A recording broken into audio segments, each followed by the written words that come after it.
Halo Youth and Teens, kita akan memulai ibadah hari ini. Sebelumnya kita akan berdoa terlebih dahulu.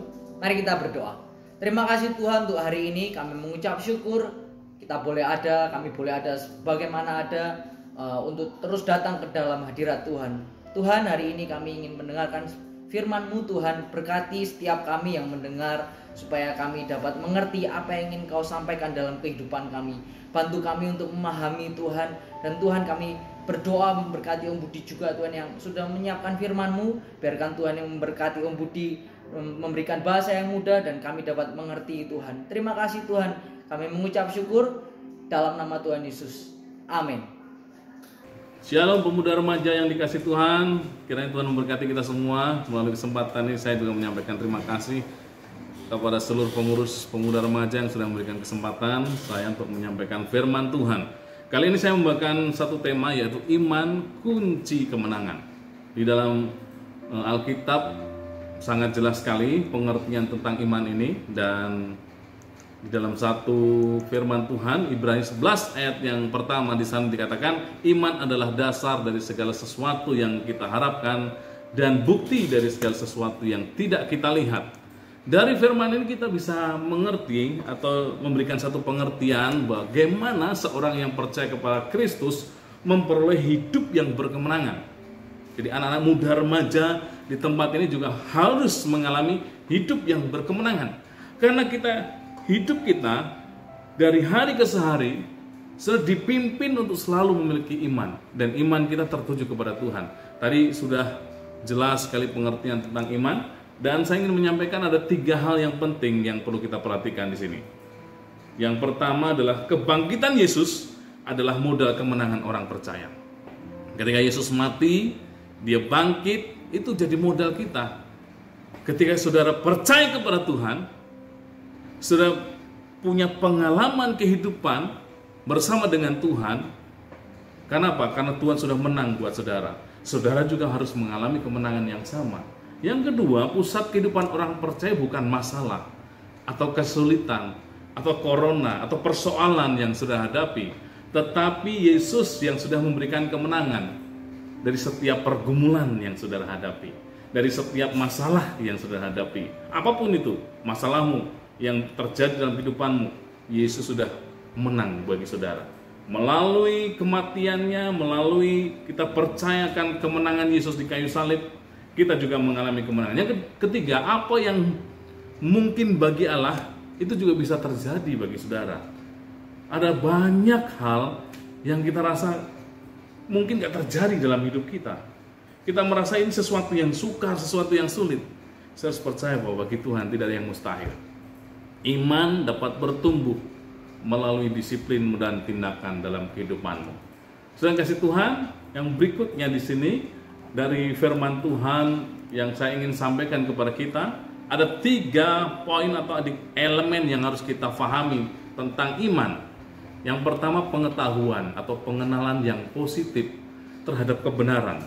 Siapa kebenaran? Kebenaran itu adalah Allah. Yang kedua adalah percaya. Percaya akan setiap janji-janji Tuhan yang Tuhan sudah sediakan buat saudara. Percayakan setiap firman Tuhan yang selalu saudara yakini setiap hari. Yang ketiga adalah perbuatan. Perbuatan ini berpengaruh atau ada satu kesinambungan dengan keputusan-keputusan yang saudara ambil dalam hidupmu. Saudara sedang memutuskan mau sekolah di mana, kuliah di mana, atau kerja di mana, itu membutuhkan yang namanya iman. Ada elemen yang harus saudara pahami di sini: pengetahuan, percaya, dan juga perbuatan. Di sini akan saya jabarkan lebih dalam lagi tentang elemen-elemen iman, yaitu pengetahuan tadi, percaya, yang bisa kita pahami bersama.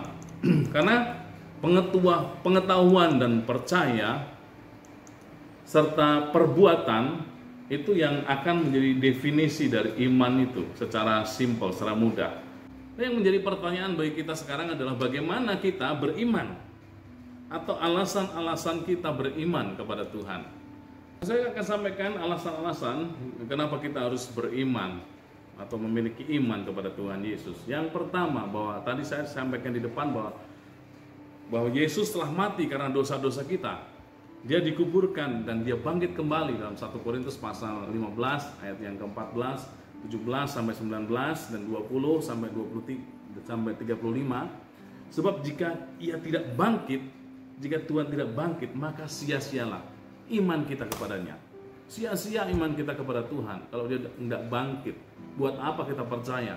Tapi hari ini kalau sudah percaya Yesus sudah mati, dia sudah bangkit, dia menebus dosamu. Kalau saudara percaya juga, maka imanmu kepada dia tidak akan sia-sia. Yang kedua, Tuhan berkuasa untuk menempati atau melaksanakan setiap janjinya. Dalam firman Tuhan ada banyak sekali janji-janji Tuhan yang Tuhan sampaikan atau diberikan kepada setiap anak-anak Tuhan atau orang percaya. Dalam Roma pasal 4 ayat 20 sampai 21. Tuhan itu punya kuasa untuk menepati setiap janji dan melaksanakan janji-janjinya itu. Oleh sebab itu saudara harus pegang setiap janji Tuhan, setiap firman Tuhan yang saudara yakini itu bisa terjadi dalam hidupmu. Itu bisa kau alami. Saya sudah melihat, menyaksikan, mengalami bagaimana Tuhan memimpin, menyertai kehidupan setiap orang percaya. Dan Tuhan mengenapi setiap janji-janji yang tertulis dalam firman Tuhan. Yang berikutnya adalah Tuhan itu setia. Setia dalam hal apa? Dalam menepati setiap firman, dalam menyertai saudara, dalam menjagai hidupmu, dalam memimpin setiap langkahmu. Jadi tidak ada sesuatu yang kebetulan dalam hidup ini. Tuhan sudah merancangkan sesuatu yang terbaik dalam hidupmu. Dan kadang-kala kita berpikir bahwa hal-hal yang terjadi dalam hidup kita seolah-olah beda dengan apa yang saudara bayangkan, apa yang saudara inginkan. Tapi Tuhan tahu yang terbaik. Kita harus melewati setiap proses-proses yang terjadi atau yang saudara alami dalam hidup ini. Jalani setiap proses itu. Dan saya percaya Tuhan gak pernah salah untuk menetapkan atau menempatkan saudara dimanapun saudara berada. Tuhan tidak pernah keliru. Jalani dan ikuti setiap apa yang Tuhan kerjakan dalam hidup saudara.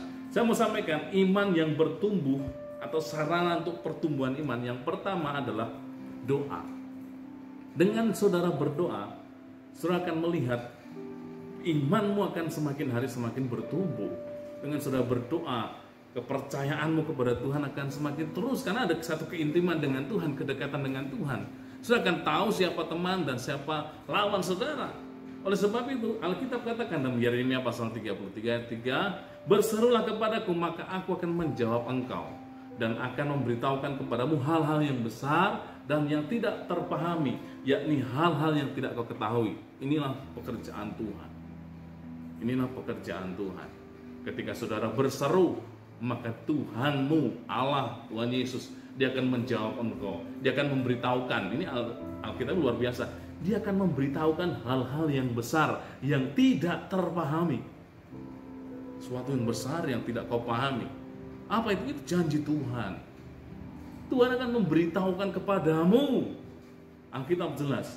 Firman Tuhan ini jelas. Dia akan beritahukan sesuatu kepadamu, hal-hal yang besar. Saudara mau mengalami hal yang besar, berdoa. Yeremia ajarkan itu. Doa dan cara kita manusia berbicara kepada Tuhan. Melalui doa kita bisa menyampaikan isi hati kita kepada Tuhan. Di dalam doa kita juga dapat mengucap syukur, meminta sesuatu, memohon. Dalam setiap pergumulanmu, dalam setiap apa kesulitan hidupmu, di sana kita bisa menyampaikan kepada Tuhan. Dan dengan doa kita bisa berdoa untuk diri kita sendiri atau untuk siapapun juga, karena doa bisa membawa kita dalam rencana-rencana Tuhan yang luar biasa. Itu yang pertama. Yang kedua, iman yang bertumbuh atau sarana pertumbuhan iman. Yang kedua adalah firman Tuhan, firman Allah. Soal kasih Tuhan di dalam Roma pasal yang ke-10 ayat yang ke-17. Di sana dikatakan, jadi iman timbul dari pendengaran dan pendengaran oleh firman Allah atau firman Kristus. Saudara bacalah firman Tuhan setiap hari. Saudara akan mengerti apa yang menjadi hatinya Tuhan dalam kehidupan saudara. Baca firman Tuhan, renungkan firman Tuhan setiap pagi, setiap hari dalam hidupmu di waktu-waktu yang sudah bisa berikan buat Tuhan. Ketika sudah membaca firman, itu akan timbul. Iman itu bisa timbul karena sudah mendengar firman, membaca firman, merenungkan firman Tuhan. Firman itu adalah Allah. Allah adalah firman. Itu jelas sekali. Dan firman menjelma menjadi manusia. Jadi ketika saudara mempercayai firman Tuhan, sama dengan mempercayai Tuhan. Jadi kalau saudara merenung firman, baca firman, saudara yakini itu, artinya saudara sedang meyakini Sang Pencipta, yaitu Tuhan, meyakini Tuhan sendiri. Berjalan bersama dengan Tuhan melalui firman Tuhan yang saudara renungkan. Yang ketiga, sarana pertumbuhan iman adalah persekutuan. Kenapa saya melihat hal ini penting sekali? Persekutuan di dalam Pengkhotbah pasal 4 ayat yang ke-9 sampai 19, ayat 12, kata yang dipakai di sini dalam bahasa Yunani adalah koinonia, yang berasal dari koinos, yang berarti lazim atau umum. Artinya berkaitan dengan satu kebersamaan dan pemahaman yang kita yakini selama ini bahwa persekutuan adalah kegiatan rohani untuk bertemu dengan Tuhan bersama dengan rekan-rekan kita seiman, rekan-rekan sesama seiman kita. Di dalam Kisah Para Rasul jelas ketika jemaat mula-mula mereka, saya selalu tertarik dengan ayat ini. Di sana dikatakan mereka bertekun dalam pengajaran rasul-rasul dan dalam persekutuan, dan mereka selalu berkumpul, memecahkan roti dan berdoa. Ini kegiatan yang luar biasa. Ini yang bisa menumbuhkan iman, kepercayaan kita kepada Tuhan. Alkitab berkata, janganlah menjauhkan diri dari pertemuan-pertemuan ibadah. Sekarang kita tidak bisa bersama-sama secara onsite, tapi kita bisa Zoom, bisa Google Meet, bisa WhatsApp, bisa video call bersama-sama. Ini adalah persekutuan. Zaman sudah berubah, tapi kita harus menyesuaikan hal itu. Kita bisa melakukan tetap untuk mempertumbuhkan iman saudara, kepercayaan saudara kepada Tuhan melalui persekutuan ini. Yang terakhir, yang keempat, yang menjadi sarana pertumbuhan iman supaya saudara mengalami iman yang terus berkembang adalah bersaksi. Di dalam Wahyu pasal 12 ayat yang ke-11, dan mereka mengalahkan dia oleh darah anak domba dan oleh perkataan kesaksian mereka. Ini kalimat ini ada powerful sekali. Kesaksianmu, kesaksian saudara itu menjadi sesuatu yang luar biasa, rupanya bisa menimbulkan atau menumbuhkan kepercayaan iman. Dengan saudara bersaksi, orang lain bisa terbawa atau dibawa kepada Kristus, mengenal Tuhan. Dalam bahasa lain, di dalam kata kesaksian ini adalah martureo, menjadi saksi atau menanggung kesaksian. Nah, kesaksian ini adalah memberikan, atau artinya adalah informasi atau berita kabar baik tentang Injil Kristus kepada orang lain. Saya menyaksikan tentang kabar baik kepada orang lain, menyaksikan atau menyampaikan berita tentang kemenangan, kebaikan Tuhan yang sudah alami. Dan tujuan dari kesaksian orang percaya adalah supaya orang yang mendengar kesaksian saudara memperoleh kekuatan dan mau ikut bertobat menjadi orang percaya kepada Yesus, menerima dia menjadi juru selamat. Ini yang menjadi topnya. Ketika saudara bersaksi menjadi menyampaikan berita tentang kebaikan Tuhan, orang lain bisa percaya, oh ini Tuhan Yesusnya orang percaya, orang Kristen anak Tuhan. Mereka bisa mengalami betapa Tuhan itu baik. Dengan kesaksian juga, saya percaya dengan saudara bersaksi, imanmu bisa terus bertumbuh dan bertumbuh. Itu menjadi sarana iman. Saudara semakin bertumbuh di dalam Tuhan. Saya berdoa dan saya sampaikan kepada saudara supaya Tuhan menolong hidupmu. Ya, tadi saya sudah sampaikan, tidak ada sesuatu yang kebetulan yang terjadi dalam hidupmu. Segala sesuatu yang sudah alami itu Tuhan sudah menetapkan setiap langkahmu. Tuhan memberkati. Amin. Bapa di surga, hambamu berdoa untuk seluruh anak-anak pemuda remaja di GPD Hagios Family. Tuhan, Engkau sudah memilih mereka menjadi umat-Mu, ketebusan-Mu.